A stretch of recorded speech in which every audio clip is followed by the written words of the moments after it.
Hey everyone, welcome to my channel for the love of sports. Today we will be going over the ATP tennis predictions for the French Open. We are in the second half of the second round.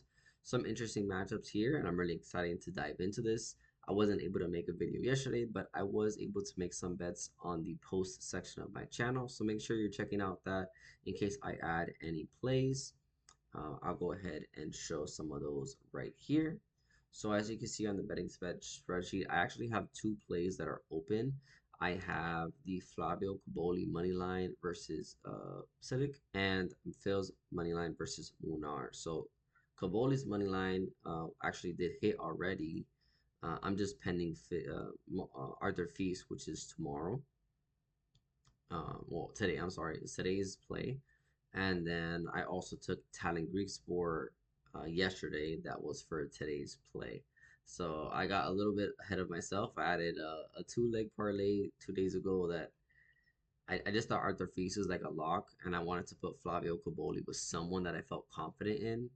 And then with Greek Sport, I wanted to get in before the price got a little too high for my liking. So that's my rationale behind that. Just want to recap a little bit of the recent bets. We had the Panthers money line and the Panthers -1.5. They both hit today, which was great. We also had the Panthers to win the series. That was about a week ago now, or a little bit more than a week ago. So that hit. It's part of the profit as well. We had a MLB play today that hit. Unfortunately, we went 1 and 2 on the tennis bets. Pericard, we needed him to win, or at least keep it within one set, and he lost 3-1, which is kind of disappointing. And he lost his serve from love 40, and he just lost his serve, and I was like, wow, what is happening here? He did not come to play, honestly, and I took a live bet. I took Stefanos Tsitsipas money line and Holger Rune money line. Tsitsipas, I mean, we couldn't even get past that. I can't believe that he lost against Mateo Gigante.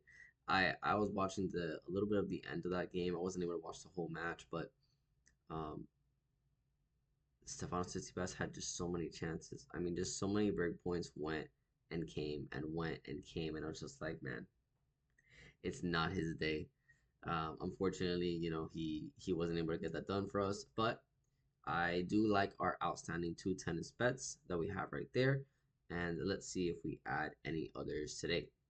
As always, I'll go ahead and show the betting spreadsheet by sport. So we went from, I think a few days ago, we were only at $100 profit, and we're now at $619 of profit. You see, NHL had a big boost of now $327 in profit. That was from the Panthers today and the series price. And then also the tennis bets got a little bit better. I think we gained around $200 in profit there. So overall, we're on a good trend, and let's hope to keep it going. Um, we're either at 50% win rate or higher in each sport, so can't be mad at that. Let's get started. All right, so here we have Alex de Minaur Alex de Minaur versus Alexander Bublik. I would take Alexander de Minaur on the money line here, but it's -1,000. I think he gets it done. I mean, he leads a head-to-head 3-0. He's definitely a level above Alexander Bublik. Um, I can see Bublik taking a set here, making it a little bit interesting, but I think De Minaur is just too strong in any service really against Bublik. So I would definitely have to go with De Minaur here. The price is just a little bit too much. Next, we have Henrik Roca versus Jakob Mensik. Mensik should take this one. He is a very heavy favorite. He's actually in the top 20 now, which is crazy. I mean, congrats to him. I know he had a big win over Djokovic earlier this season, and he looked pretty good in his last matchup too. He was facing a difficult opponent in Alexander Mueller, who just took down Zverev, right? So not an easy opponent, but he was able to actually take him down. I was really impressed with his game in that. I didn't watch the actual match, but I watched the highlights, and I was very impressed with what I saw. He has a big serve. He's hard to break, and I think he will be able to take this matchup pretty easily. Next, we have Jami Munar versus Arthur Fils. We already know from my betting spreadsheet that I have Arthur Fils on the money line. I need him to win for me to cash a two-leg parlay. that already hit with Koboli winning 2 days ago. Um, I think he's first of all, he's home. He's gonna have the support of the crowd. Um, Also, Jamie Munar has not been great on the clay surface this season. Arthur Feast leads the head-to-head 2-0. I mean, how many signs do we need to take Arthur Feast here? If he lets us down, that would be very unfortunate, but I really do trust Arthur Feast in this spot. I do think he advances, and I do think he's a problem in this tournament in general. I think he's a problem. Let's see who he plays next if he does win this matchup. But he is quite a problem. When he's on his game, he's really tough to beat. Next, we have Jerry Lehechka versus Alejandro Davidovich Fokina. Um, we actually have Fokina as a favorite here. It's because of the surface for sure. Lehechka isn't known for being good on this surface. It's just kind of trying to figure it out. It's a pick 'em pretty much for a reason. Um, Lehechka leads the head-to-head 2-0, which is also a reason why I can't touch Davidovich Fokina. He hasn't beaten him before, and Lehechka, he's a tough customer. He's a tough customer. They're both really tough customers, to be honest. This is not an easy match to call. If I really had to pick someone, I might just go Lehechka, honestly. Um, I feel like his playstyle could really disrupt Davidovich Fokina here. Um, and I do think he has more talent than Davidovich Fokina in general. So Smalling on Lehechka, I don't think I'll take it, but Smalling. I just want to reiterate, if you haven't watched the video before, I do say my best bets at the end of the video, and also I'll put it on the comment section below the video, so you'll be able to go through either side. If you want to check the end of the video, just jump to that. You don't have the time to go through the analysis, that's okay. Or if you just want to look at the comments and see the plays, that's okay too. All right, next we have Alexander Zverev versus Jesper De Jong. De Jong barely got over his last match. We actually had him to win. He was able to win that, but it took him 5 sets and he was down 2-0 in that match. I don't think he's being Zverev here.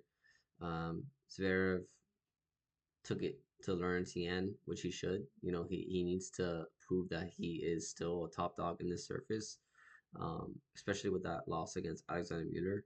Who knows what his actual uh, he didn't have maybe a lot of motive there. I thought he would because he was home, but um, I mean, if you're gonna have any motive, this is where you need to be in the French Open here. This is a big tournament for him.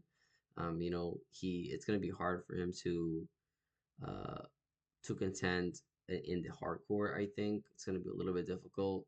I think the clay court is actually like a strength of his. I think he could be a problem for a lot of people in this tournament. But let's see if he's at his top, because if he's not at the top of his game, he will not make it too far. There's a lot of players that are looking really good. Um, I do want to mention though, there are a couple of big upsets today.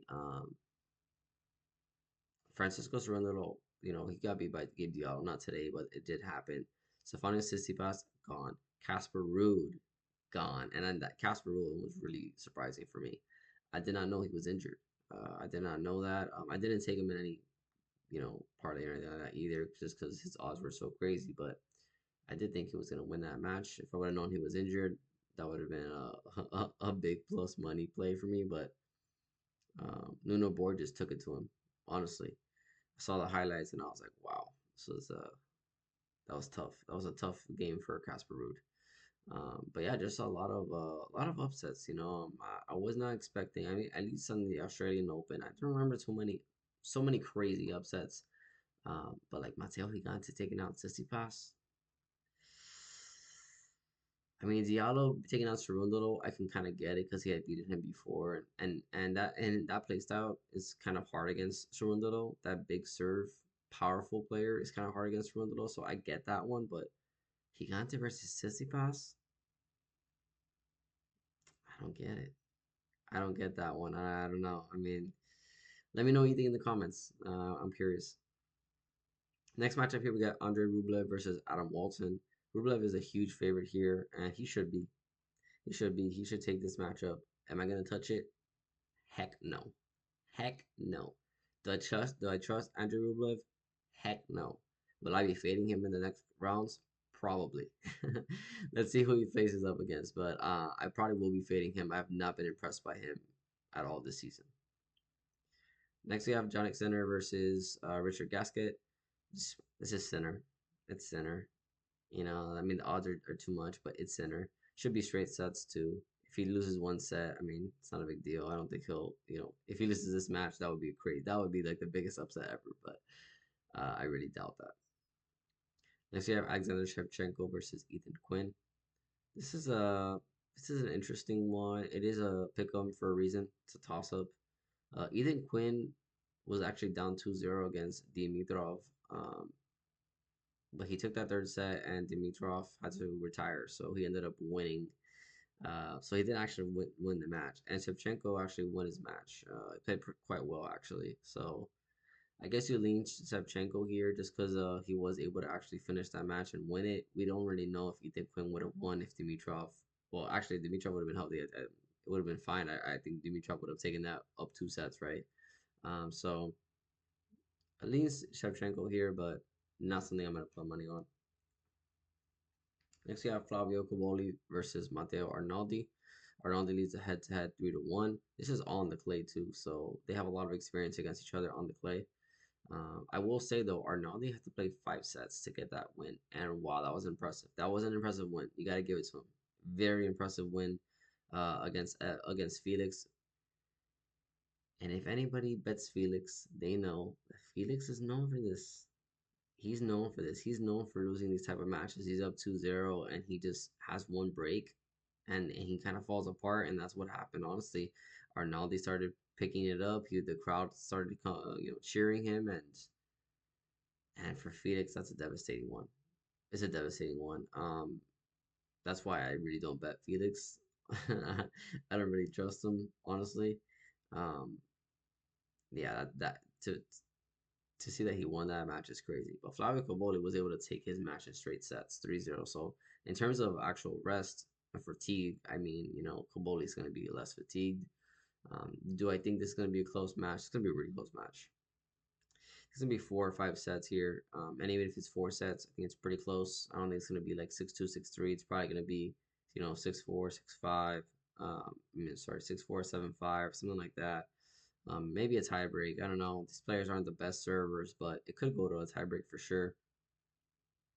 Um,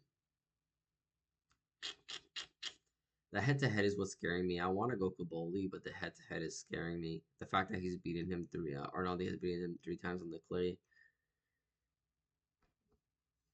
It's kind of this. It's just putting me off of this game, and going forward, I feel like I've been kind of forcing plays a little bit just because I wanted to get plays in the Grand Slam, but I think I'm trying to be a little bit more selective here, so I'm gonna pass on this one, but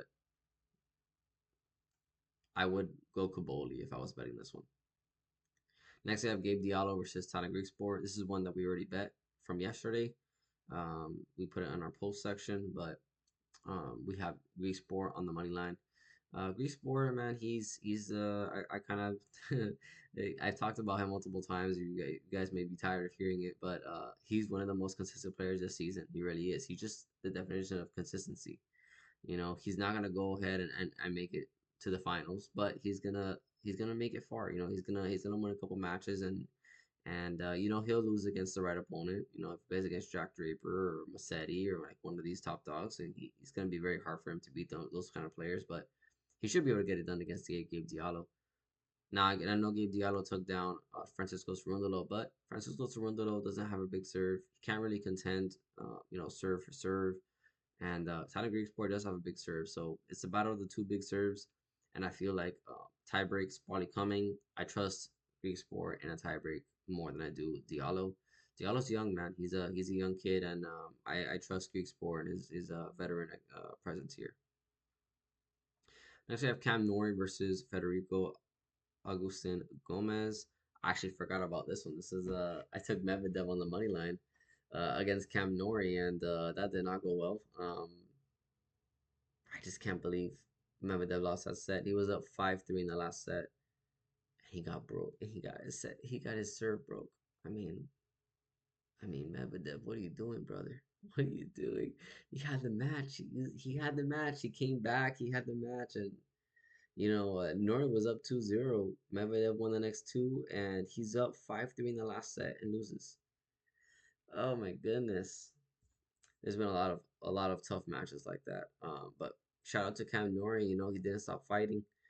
I would have to go Cam Norrie here. He's minus 700. It's for a reason. He should get this one done. He got kind of lucky that he has like an easier matchup in this one. I'm sure he's appreciating that after that really tough match against Medvedev. So I do expect Norrie to advance here. Next we have Corentin Moutet versus Novak Djokovic. Djokovic leads the head-to-head 2-0. I'm not gonna lie, this one scares me. This I know is Djokovic, and you're like, he's got this. Yes, he won recently against Hurkacz in that final. I know, I saw that match. I get it, but he has not been consistent this season. He fired his coach. I don't know. I don't know what to think about him, honestly. I know against McDonald's it wasn't a hard win, but we expected that. He should be taking down McDonald's without much trouble. But Corentin Moutet on the clay, he's not an easy customer. He is not an easy customer.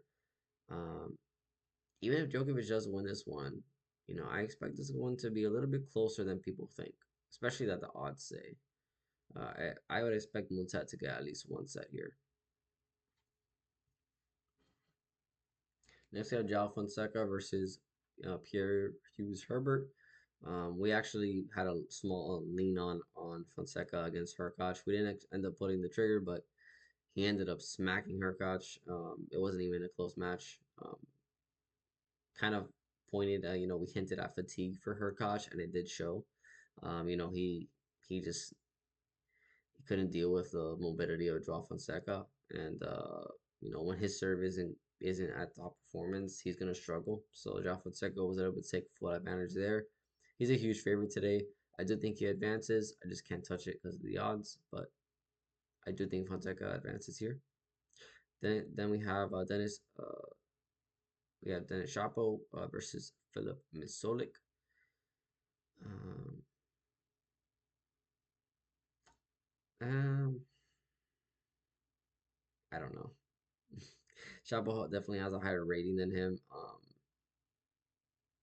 But this one's just it's just not a match that I'm eager to watch either, and it's just not a match that I'm gonna bet. If I'm not eager to watch a match, I'm probably not gonna bet it. So let's go to the next one. You have Jacob Fernie versus Hugo Humbert. I've been debating this one back and forth. I have been debating it back and forth if I want to take something here, and I'm torn. I like both players. The problem is I liked both playing, betting both players this season. Hugo Humbert, the problem is, I would take him, but he's still dealing with that injury in his hand. And Jacob Fernley, he's a tough customer. He is not an easy matchup. The same thing can be said for Hugo Humbert, and Hugo Humbert's at home, so it's like pros and cons on each side. I really want to take somebody here. I just can't. I can't. I'll be definitely be watching this one, but I just can't. I can't go against either one of these guys at this moment. And then lastly, I have Gal Monfils versus Jack Draper. Should be Jack Draper. Gal Monfils was able to bring that game back, that match back, and win. That wasn't an easy win for him for sure, but he was able to come back and win that match. And Jack Draper, he lost the first set against Bellucci, but after that, he just gave him work. So I do expect Jack Draper to take this one down. I know Monfils will have the home crowd, but Monfils is also going to have, more fatigue.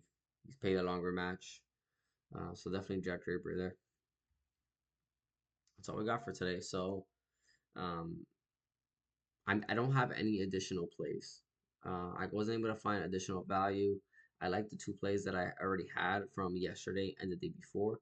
So from May 27, I had Flavio Caboli money line. He was playing his initial match versus Silic, and I took also Phil's money line versus Monar there. It's a two-leg parlay, so it was minus 145 at the time. So I still have that play outstanding. And now I took yesterday, I took Greek Sport Moneyline versus Diallo minus 164. It's a little bit higher now, so I'm glad where I took it. That's why I wanted to take it beforehand because I knew it was probably gonna be some more money on Greek Sport today. Um, but if I were to give you advice on some bets, say you don't have a bet outstanding already, I would definitely look at Greek Sport money line. I know it's a little bit higher now, but minus 180 is still. I still feel pretty confident that he'll get this one done. If you can do a parlay of party Arthur Feast, I do think he wins this one. Arthur Feast, Cam Nori, and Jack Draper, something along those lines. I feel like those are three players that should win, and they're heavily favored. So put them together, and you'll probably get a decent price. I'm just not gonna double dip. I already have a couple of these players in parlays, and I just don't want to double dip when I don't need to. I already have two plays for tomorrow, basically. So I will be possibly adding plays, if not for tennis, then in the MLB um, or NHL. I'm not sure yet, but make sure to look at my post section for any of those added plays. I'll also add any added plays in the previous video. So today's video, I might have added plays for tennis. Any other sports will be in the post section. Make sure to let me know what you are tailing for today. What are you taking? What did you win or lose yesterday? How is your bets going? What was the biggest shock? There was a lot of shocks, a lot of surprises. I think the biggest one for me is still Tsitsipas only winning one set against Mateo Gigante. I can't believe that one. That one was crazy. That one was crazy. But a lot of shocks, a lot of shocks. That's what makes tennis interesting, right? Makes it interesting. Um, that's where we can find value. Live betting sometimes you can find a lot of value. So um, we'll always be adding plays here and there. There might be a play that we add tomorrow. We'll see. Um, but thank you guys for your support. I know you've been commenting, liking on the video. I really appreciate that. Make sure you subscribe to the channel, turn your notifications on so you can see whenever I post or whenever I post a video or post a short or any post in general, even if it's just text that you guys can go ahead and read and see what my plays are for the day. Thank you guys. I appreciate you. Have a good one.